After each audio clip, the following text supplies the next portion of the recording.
Hey there, I'm Mark, in affiliation with Spectrum Pulse, and yeah, I'm on vacation, but it doesn't stop holiday music or the SZA album bomb, and it's Billboard Breakdown.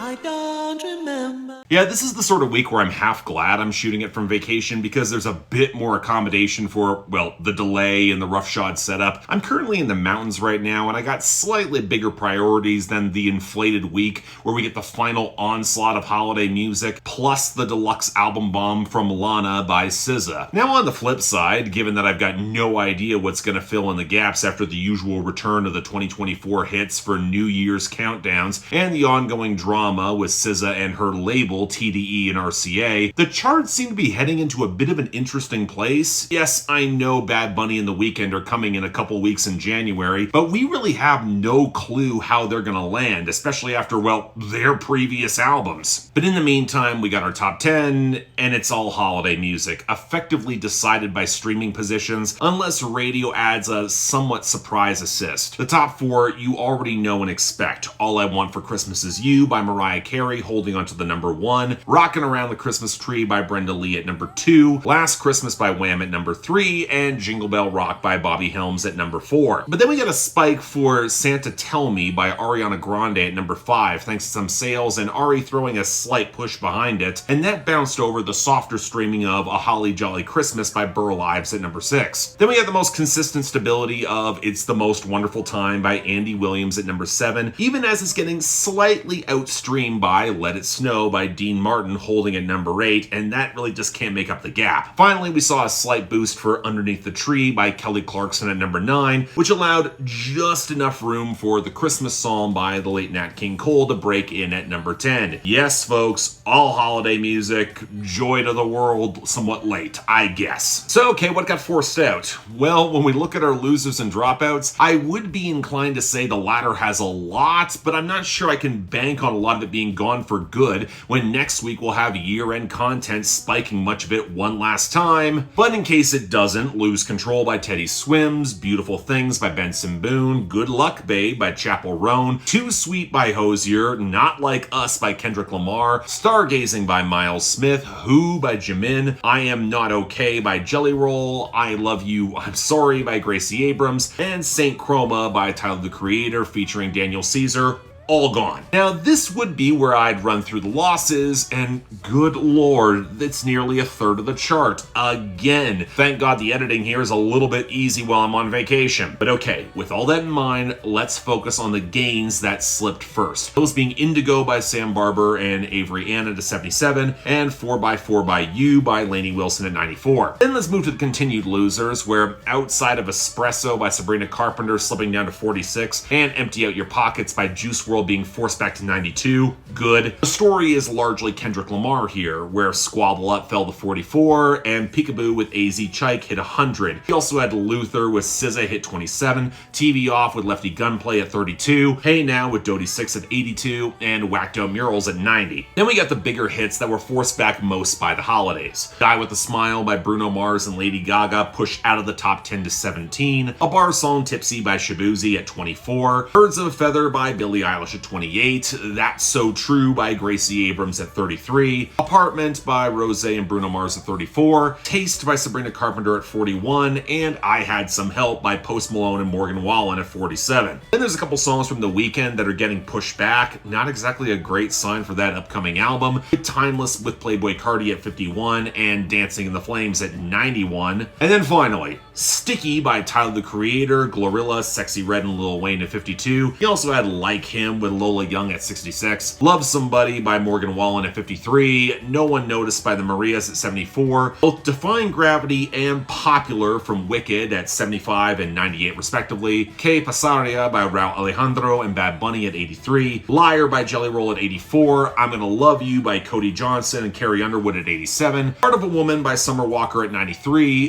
Good News by Shabuzi at 95, and somehow still sticking around, I Think I'm in Love with You by Chris Stapleton Stapleton featuring Dua Lipa at 99. It really should be gone by now, and I like that song a lot. So as expected, holiday music is filling in a lot of the gaps here, so let's get the returns out of the way quickly. This Christmas by Donny Hathaway at 35, Baby It's Cold Outside by Dean Martin at 36, Merry Christmas by Ed Sheeran and Elton John at 38. I'm still kind of thinking it's weird that this exists. You're a Mean One, Mr. Grinch by Thurl Ravenscroft at 40, Mistletoe by Justin Bieber at 42, and Happy Holidays by Andy Williams slipping back at 49. And it's also kind of the story for all of our gains here, so let's start off with the one game with at least consistent traction for at least 1 week. Christmas Magic by Laufey at 56. We got the returns that have momentum, like Please Come Home for Christmas by the Eagles at 29, Rudolph the Red-Nosed Reindeer by Gene Autry at 30, and Like It's Christmas by the Jonas Brothers at 39. Finally,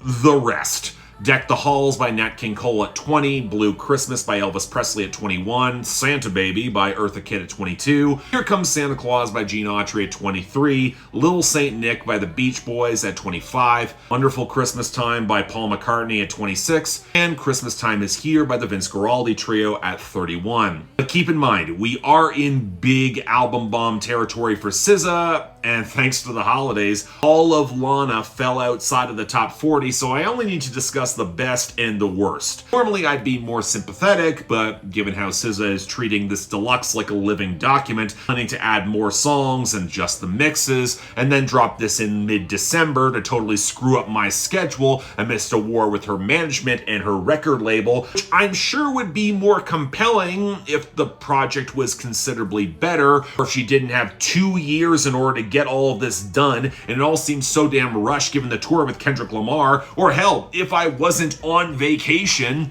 So I'm inclined to keep this brief. So with that, 30 for 30 with Kendrick Lamar at 45, really not one of my favorites from them this year. Drive at 59, Diamond Boy DTM at 62, Scorsese Baby Daddy at 63, What Do I Do at 64, No More Hiding at 69, Crybaby at 70, dangerously close to being a dishonorable mention there. The vocal mix and hook really sink it for me. Another Life at 73, Love Me For Me at 79, Chill Baby at 80, and My Turn at 81. And now for the list of new arrivals, in which we still somehow also have more new holiday songs to get through, and we're gonna start with number 89, Santa Baby by Laufey. Under the tree for me, been an awful good girl, Santa baby, so hurry down the chimney tonight. Look, I do want to keep this somewhat quick. I'm in the mountains, I want to do other things, and what on earth am I supposed to say about Laufey covering Santa Baby? It sounds exactly like you think it would away from Amazon production. Tasteful keys, gentle percussion, Laufey's lovely understated demeanor, where she drops into the smooth jazz mode pretty much effortlessly, and even sounds like she's having some fun with it. That's kind of nice. But it also feels a little jittery with every accelerated tempo flourish after every verse. The sort of musical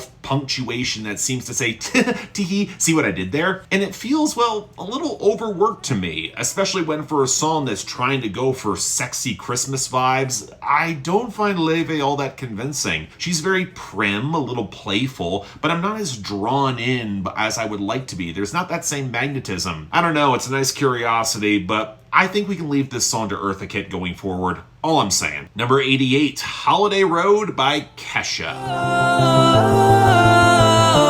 Holiday Road.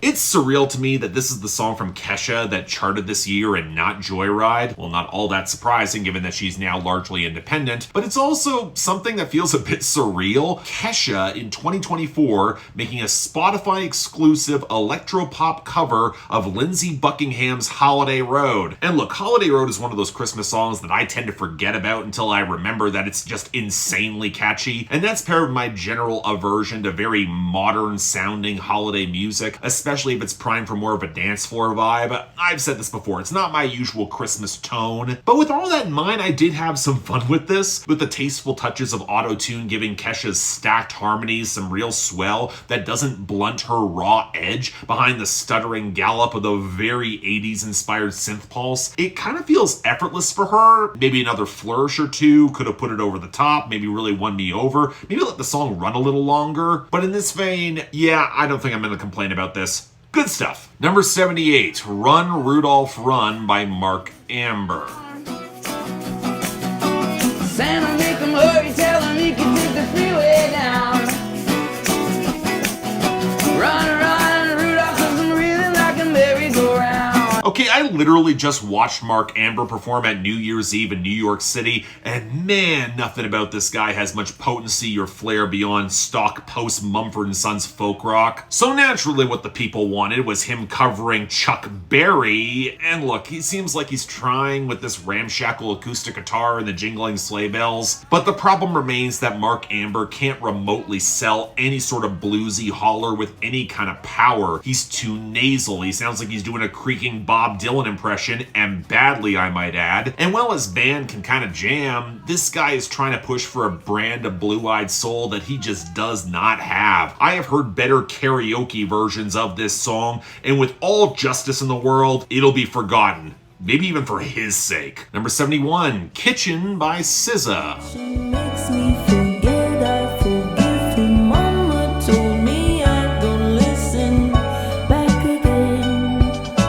Alright, a couple quick SZA songs, and let's get through the best of them, or at least this version of it, before SZA decides to change the mix. And yet, of all the songs on the album, I was mostly fine with the production here. The gentle Isley Brothers sample that opens up into the twinkling pianos and the thicker cushion of reverb around the vocals. Yeah, you can definitely tell a little bit more polish around the gauzy edges wouldn't hurt matters to improve the fidelity, but I wouldn't say it was essential. That's kind of surprising. And I think the lyrics work pretty well too. It's a song that has the weight of history in a relationship where it's probably not the best choice to continue with it, but there's enough sexually charged, love-struck bliss that SZA can sell and ride while asserting this guy better not abuse her trust again, and she's charismatic enough to really make that work, with the slight hint of danger behind every little twinkle adding a bit of spice to it. So yeah, it's probably my favorite song from that SZA album, but you want to know what might be a close second? Number 55, BMF by SZA.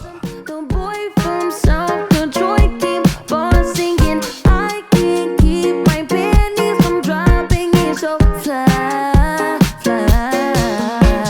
Probably the closest to an obvious radio pick from LANA, and pretty much better for it. The crisp percussion rollick against the more staccato guitars and the sharper bass groove, although I didn't love the watery snaps, where I was reminded a little bit of Willow or maybe Doja Cat, especially with some of the reverbed background gloss. But SZA's got a lot more convincing swagger than, quite frankly, both of them with her sing-song cadence, and I like the writing here as well. Very clearly infatuated with this guy's gangsta vibes, but she knows that he's not close to being mature enough for her as he tries to play into some of that posturing, and none of this is built to last. But she can play the role, she can have some fun with it, although there is the slightest hint that she might be buying in a little bit more than she expected. The chemistry is just that good. If there's a song that I expect to stick around from LANA, it's probably this one, and it's genuinely fun.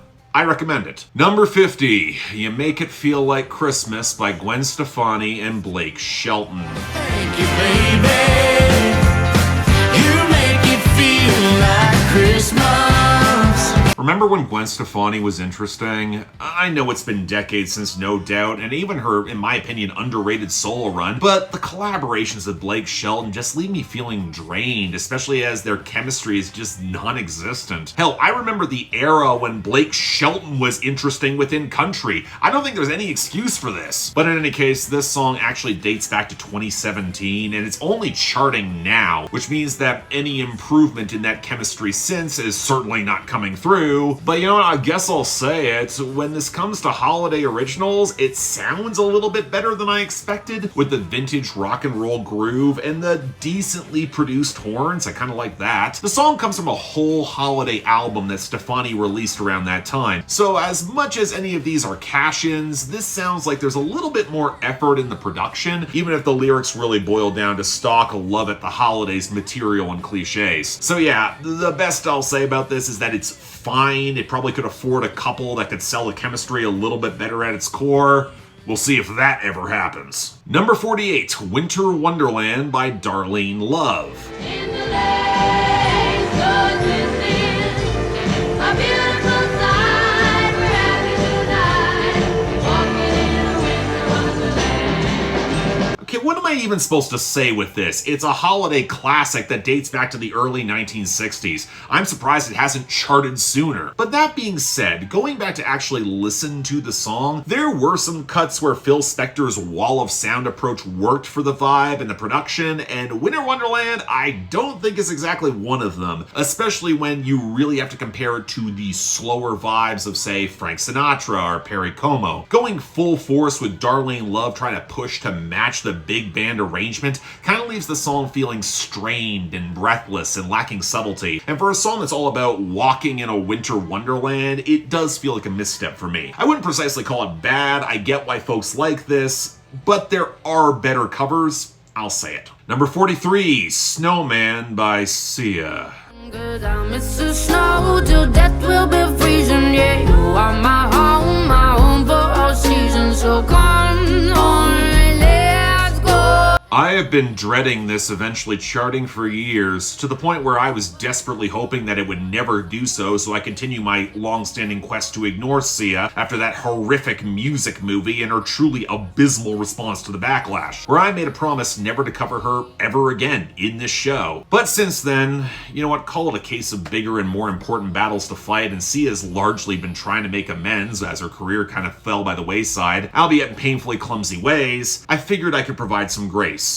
Mostly so I could expose you to the nightmare fuel that is Sia's Christmas music. This is widely known in certain music spaces online how much concentrated what the fuck is actually happening here, which almost feels like anti-holiday music for the distinct sense of unease it inspires. And with this song, you might not hear it initially with the arrangement, with the pianos building into the grander strings, although the horribly compressed vocal mix will certainly test my patience, although the steady crescendo does imply some of that. But then we get to the lyrics, and my God, this is one of those songs where the metaphor just goes way too far and is treated as way too literal. I know that it's supposed to imply an emotionally distant relationship that she's trying to preserve over the holidays. Already kind of a question in the subject matter, but okay, I'm on board. But the writing damn near comes across like body horror with the verses, highlighting the lack of ears and legs and the inevitability of the sun for a snowman, where death is outright mentioned on the hook. How is this supposed to make people feel good around the holiday season? I can appreciate someone attempting a new spin, or even self-conscious parody, but with the music video, you can tell she's kind of playing this straight, and it goes straight into the uncanny valley for me, with bad vocal production to boot. So yeah, this is everything I want to avoid in the holiday season.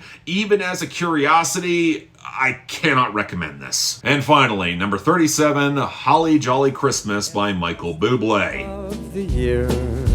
Now I don't know if there'll be snow, but have a cup of cheer.